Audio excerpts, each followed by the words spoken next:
अरे बेटा, कौन हो तुम लोग? मेरे माधव ने क्या बिगाड़ा है तुम्हारा?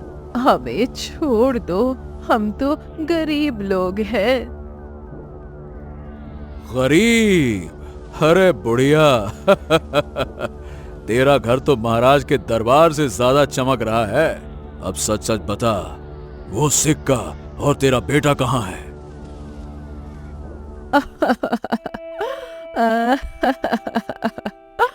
मुझे कुछ नहीं पता साहब, मेरा बेटा बाजार गया है, उसे छोड़ दो, वो तो बहुत भला लड़का है। अच्छा, तो प्यार से नहीं मानेगी। सैनिकों, इस बुढ़िया को रस्सी से बांधो और घोड़े से घसीटते हुए महल ले चलो। जब माधव अपनी माँ की चीखें सुनेगा तो अपने आप सिक्का लेकर महल की ओर भागा हमारे पैरों में आकर गिरेगा। चलो बांधो इसको। ना ना ना, देता है जब ऊपर वाला, छप्पड़ फाड़ के देता। माधव सामान लेकर खुशी खुशी घर लौट रहा है। तभी उसी रास्ते में लोग भागते हुए मिलते हैं। आई, अरे भाई क्या बात है, सब लोग डरे सहमे भाग क्यों रहे हैं?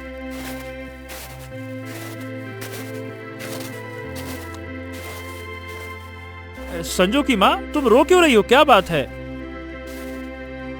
अरे माधव बेटा, अनर्थ हो गया। राजा के सैनिकों ने तेरे घर पर हमला कर दिया है। वो तेरी माँ को घसीट कर ले गए हैं। सेनापति कह रहा था कि अगर माँ को जिंदा देखना है तो वो जादुई सिक्का लेकर महल पहुँच। क्या? मेरी बेकसूर माँ को उठा ले गए? उस राजा की इतनी हिम्मत! मैंने किसी का क्या बिगाड़ा था? काका सुमेर कहाँ हैं? उन्हें भी सैनिकों ने बहुत मारा है बेटा, तो वहाँ मत जा, वो तुझे मार डालेंगे। नहीं चाची, आज अगर मैं डर गया तो मैं अपनी माँ का बेटा कहलाने लायक नहीं रहूंगा। वो राजा सिक्का चाहता है ना, तो मैं उसे सिक्का ही देने जाऊंगा, पर वो सिक्का उसकी मौत का फरमान लेकर आएगा। वो वहां से तुरंत भागते हुए चल देता है। रास्ते में वही खंडर हवेली पड़ती है। वो एक पल के लिए रुकता है। उसकी जेब में रखा सिक्का आज बहुत तेज जल रहा था, जैसे उसे कुछ याद दिला रहा हो। हे जादुई शक्ति, अगर तू सच में मेरे साथ है ना, तो आज मुझे इतनी ताकत दे कि मैं उस क्रूर राजा का घमंड चूर चूर कर सकूं। माँ ने हमेशा कहा था कि किसी का बुरा मत करना, पर जो दूसरों का बुरा करे उसे छोड़ना भी पाप है। उधर राजमहल में पार्वती को एक खंबे से बांध दिया गया था। राजा विक्रम सिंह अपनी तलवार लेकर उसके सामने खड़ा था।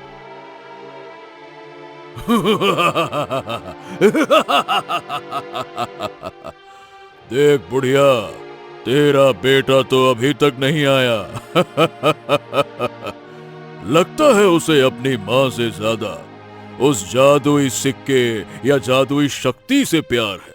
आखिर वो भी तो मेरा ही खून होगा। लालची धोखेबाज। तुम क्या कह रहे हो? माधव का तुमसे क्या लेना देना? अरे तू क्या समझती है कि मुझे कुछ नहीं पता? 20 साल पहले मेरी दासी एक बच्चे को लेकर इस महल से भागी थी। वो बच्चा मेरे भाई वीर सिंह का वारिस था। अगर वो आज जिंदा है तो वो मेरा सबसे बड़ा दुश्मन है, और अगर माधव वही है तो आज उसकी और तेरी मौत एक साथ होगी।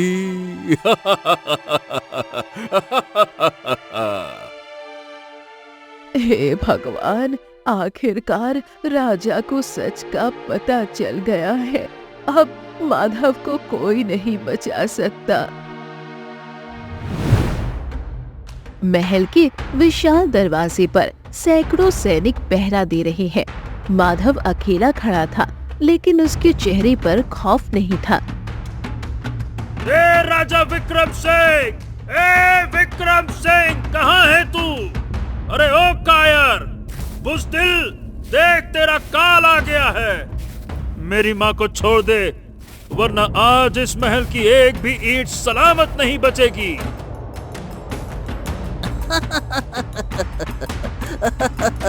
अरे देखो देखो, इस चूहे को देखो, चूहा चला शेर बनने।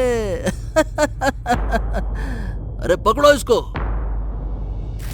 जैसे ही सैनिकों ने माधव की ओर कदम बढ़ाया, आसमान में बिजली कड़की और माधव की जेब से एक नीली रोशनी फूटने लगी। महल की दीवार कांपने लगी।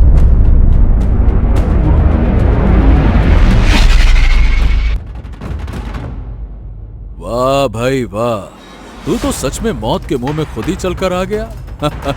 अरे ओ लड़के, बहुत सुना है तेरे इस जादुई सिक्के के बारे में।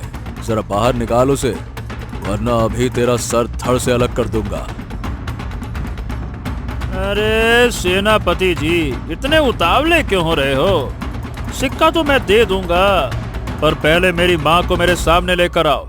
अगर उसे एक खरोच भी आई तो इस महल में लाशों के ढेर लग जाएंगे। वाह रे वाह, इतनी बड़ी बड़ी बातें, तेरी इतनी हिम्मत। सैनिकों, पकड़ो इस छोकरे को और घसीटते हुए दरबार में ले चलो। महाराज इसका खुद न्याय करेंगे। चलो। जैसे ही माधव महल के अंदर कदम रखता है, उसे कुछ अजीब सा महसूस होने लगता है। दीवारें उसे जानी पहचानी लगती हैं। तभी उसकी नजर गलियारे में लगी पुरानी धूल भरी तस्वीरों पर पड़ती है। छोड़ो मुझे, छोड़ो छोड़ो। अरे ये क्या? ये जो तस्वीर यहाँ लगी है, इसमें जो राजा बैठा है, इसकी शक्ल तो बिल्कुल मुझसे मिलती है। इसकी आंखें, इसका माथा, ये तो हूबहू मेरे जैसा है।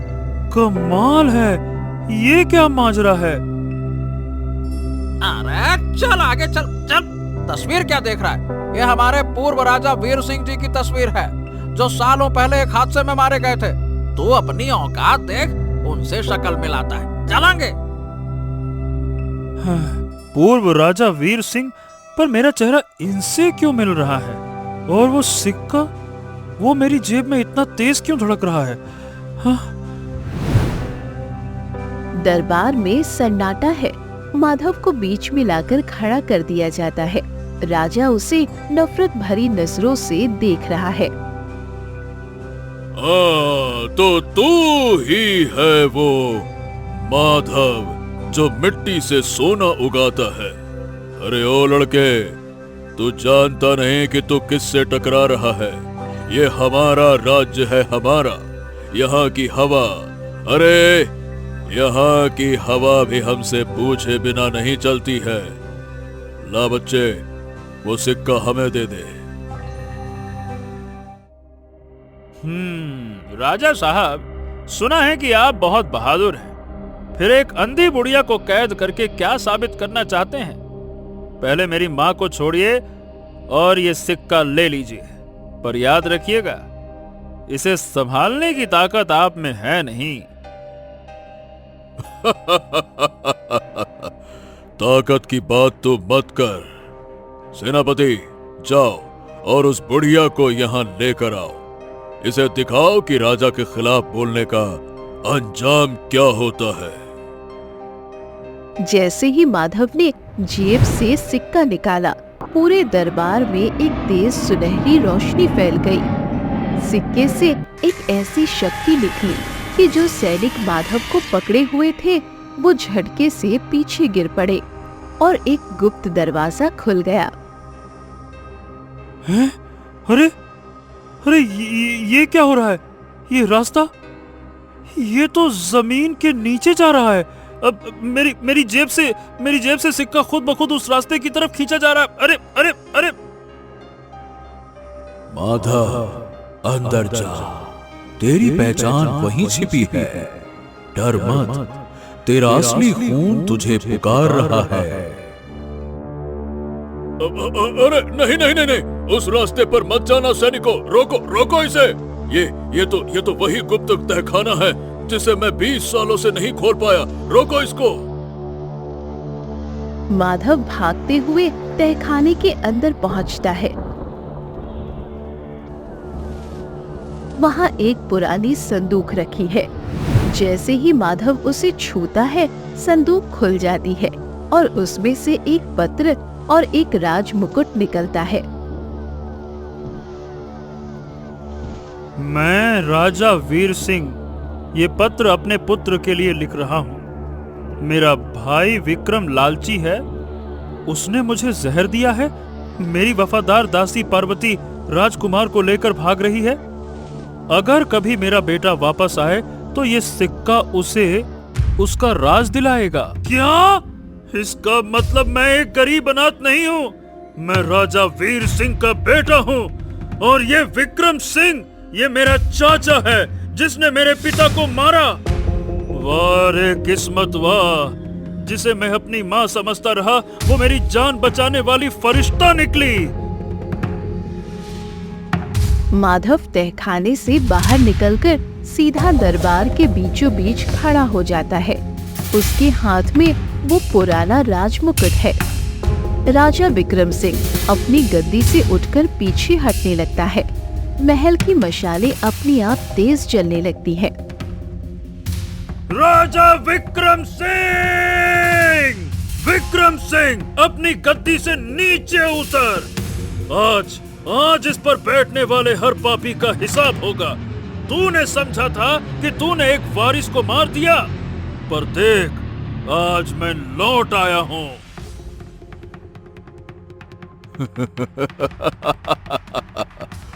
अरे ओ छोकरे, ये मुकुट हाथ में लेने से कोई राजा नहीं बन जाता रे।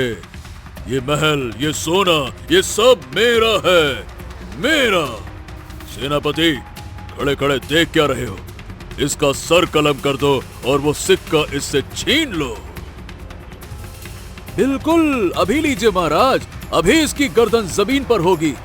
ए लड़के, अपनी आखिरी दुआ मांग ले। जैसे ही सेनापति दुर्जन और उसके 10 सिपाही माधव की तरफ दौड़ते हैं, माधव अपनी मुट्ठी में उस तांबे के सिक्के को जोर से दबा लेता है। माधव की आंखों का रंग अचानक बदल जाता है और सेनापति दुर्जन का हाथ हवा में जम जाता है। धीरे धीरे सेनापति और उसके पीछे खड़े सैनिकों का शरीर पत्थर जैसा कड़ा होने लगता है। उनके पैर जमीन से चिपक जाते हैं और देखते ही देखते पूरी सेना पत्थर की मूर्तियों में तब्दील हो जाती है। ये क्या जादू है?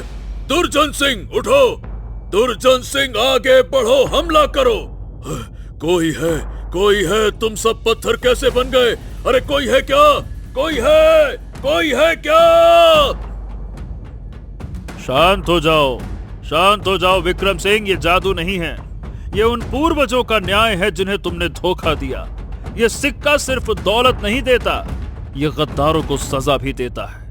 देख, आज तेरी सेना पत्थर की हो गई और अब तेरी बारी है।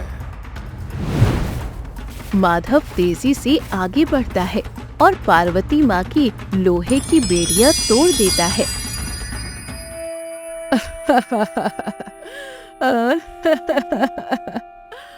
माधव बेटा, तू ठीक तो है ना?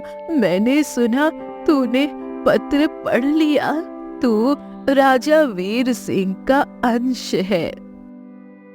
हाँ माँ, मुझे सब कुछ पता चल गया है। तूने अपनी पूरी जिंदगी मुझे बचाने में गुजार दी और मैं तुझे अपनी सगी माँ समझकर कोसा करता था। मुझे माफ कर देना माँ, मुझे माफ कर देना। नहीं बेटा, तूने मेरा मान बढ़ा दिया। अब इस पापी को इसके किए की सजा दे। राजा विक्रम सिंह भागकर खिड़की की तरफ जाने की कोशिश करता है, पर माधव उसके सामने आकर खड़ा हो जाता है। अरे रुक जा चूहे, तू बड़ा शेर बना फिरता था ना, और आज चूहे की तरह बिल ढूंढ रहा है। बोल बोल, मेरे पिता को कैसे मारा था तूने? बोल। देखो माधव, मुझे जाने दो। मैं राज्य छोड़कर चला जाऊंगा। मुझे माफ कर दो। मैं तुम्हारे पिता का भाई हूँ बेटा।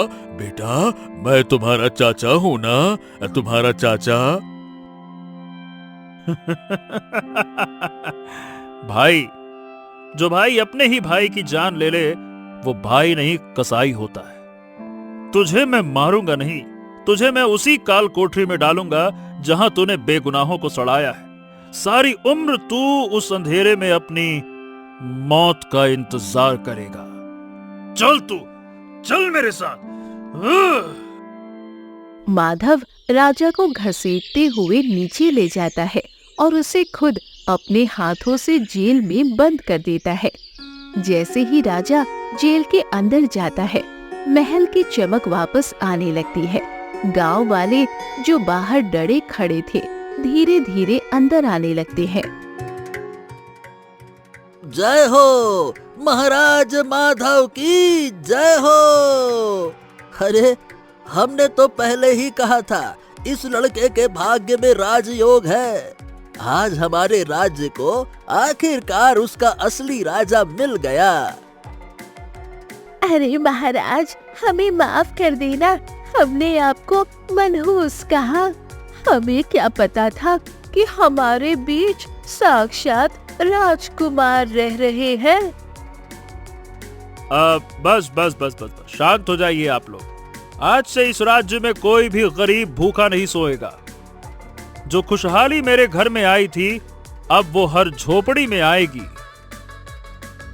माधव पार्वती माँ के पास वापस आता है और उन्हें सिंहासन पर बैठाने की कोशिश करता है। तभी पार्वती माँ का हाथ कांपने लगता है। माधव, रुक जा बेटा, अभी उत्सव मनाने का समय नहीं आया है। एक और सच है जो तुझे जानना बहुत जरूरी है। अब क्या रह गया माँ? हमने राजा को हरा दिया, महल भी वापस मिल गया, अब और क्या? बेटा, जिसे तू मर चुकी समझता है, तेरी असली माँ महारानी सुमित्रा, वो आज भी जिंदा है। उन्हें विक्रम सिंह ने मारा नहीं था, बल्कि पड़ोसी राज्य कालपुर के राजा की जेल में भेज दिया था। वो आज भी वहां बेड़ियों में जकड़ी हुई तेरी राह देख रही है। क्या मेरी माँ जिंदा है और वो कालपुर की जेल में है? दरबार में सन्नाटा छा जाता है। माधव की आंखों में आंसू आ जाते हैं। वो अपने हाथ में थामा राजमुकुट नीचे रखता है और अपनी तलवार उठाता है। माँ, मैं कसम खाता हूँ, जब तक मेरी असली माँ इस राज्य की गद्दी पर नहीं बैठती, मैं चैन की सांस नहीं लूंगा। सेना तैयार करो, हम आज ही कालपुर पर हमला करेंगे।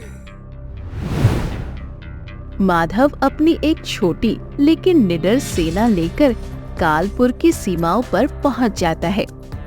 कालपुर का राजा गजेंद्र अपनी विशाल सेना के साथ ऊंचे बुर्जों पर खड़ा हंस रहा है। अरे ओ सोनपुर के नए राजा, तू इस मुट्ठी भर सेना के साथ मुझसे लड़ने के लिए आया है? हम कहते हैं वापस चले जा, वरना तेरी माँ की तरह तुझे भी उम्र भर काल कोठरी में सड़ना पड़ेगा। अरे ओ अहंकारी राजा गजेंद्र सिंह, अहंकार इंसान को अंधा बना देता है। तूने एक बेकसूर रानी को सालों तक कैद में रखा, आज तेरा वो पाप का घड़ा बनकर फूटेगा। मुझे अपनी सेना पर नहीं, अपनी सच्चाई और इस जादुई सिक्के की शक्ति पर भरोसा है। तैयार हो जा। यलगार हो, हमला! तभी युद्ध शुरू हो जाता है।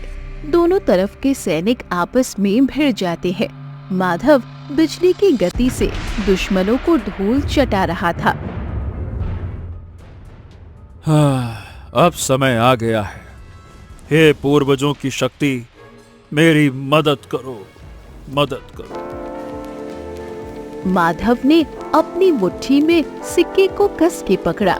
इस बार सिक्के से कोई विनाशकारी बिजली नहीं निकली, बल्कि एक बहुत ही सुरीली और गूंजती हुई आवाज निकली।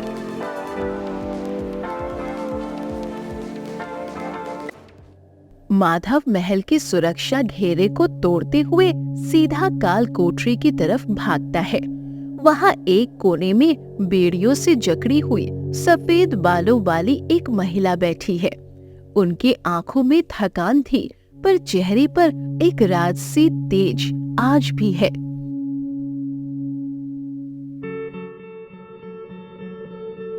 माँ, क्या आप ही महारानी सुमित्रा हैं? कौन कौन पुकार रहा है मुझे? क्या ये कोई सपना है? बरसों बाद किसी ने मुझे माँ कहा है। माँ, माँ, माँ, मैं आपका बेटा माधव हूँ। आपका वारिस लौट आया। माँ देखिए, ये आपके राज्य का वही पवित्र सिक्का है। देखिए माँ, देखिए। मेरा लाल, मेरी आंखों ने तुझे पहचान लिया। मुझे पता था कि एक दिन मेरा बेटा मुझे इस नर्क से छुड़ाने जरूर आएगा। माधव अपनी तलवार के एक ही वार से माँ की बेड़ियां काट देता है और उन्हें सीने से लगा लेता है। माधव अपनी असली माँ सुमित्रा को लेकर वापस सोनपुर लौटता है। पूरे राज्य को फूलों और दियों से सजाया गया है। जैसे ही वो महल के द्वार पर पहुँचते हैं, पार्वती माँ आरती की थाली लेकर खड़ी मिलती है। महारानी जी, देखिए, मैं आपकी अमानत को सही सलामत वापस ले आई।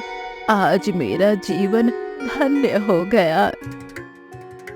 नहीं पार्वती, तूने जो त्याग किया है वो कोई सगी माँ भी नहीं कर सकती। आज से इस महल में मेरी 2 बहनें नहीं, बल्कि माधव की 2 माँ रहेंगी। तो दासी नहीं, इस राज्य की राजमाता कहलाएगी। वाह माँ, आपने तो मेरे दिल की बात कह दी। आज से हमारे राज्य में एक नहीं 2 माओं का राज चलेगा। 2 माओं का। पूरा दरबार सजा हुआ था। माधव को विधिवत राजा घोषित किया जाता है। राजा बिक्रम सिंह को हमेशा के लिए देश से निकाल दिया गया और उसकी संपत्ति गरीबों में बांट दी गई। महाराज माधव की जय हो। अब हमारे गांव का हर बच्चा स्कूल जाएगा और किसी को भी गरीबी में दर दर की ठोकरें नहीं खानी पड़ेगी। महाराज माधव की जय हो। हाँ जी हाँ, अब कोई माधव भैया को मनहूस कहने की जरूरत भी नहीं करेगा। वाह भाई वाह, क्या दिन आ गए हैं। ये सब इस जादुई सिक्के और आप सबके प्यार की वजह से हुआ है। पर याद रखना, असली जादू सिक्के में नहीं, हमारे कर्मों और हिम्मत में होता है। अब ये राज्य एक परिवार की तरह रहेगा।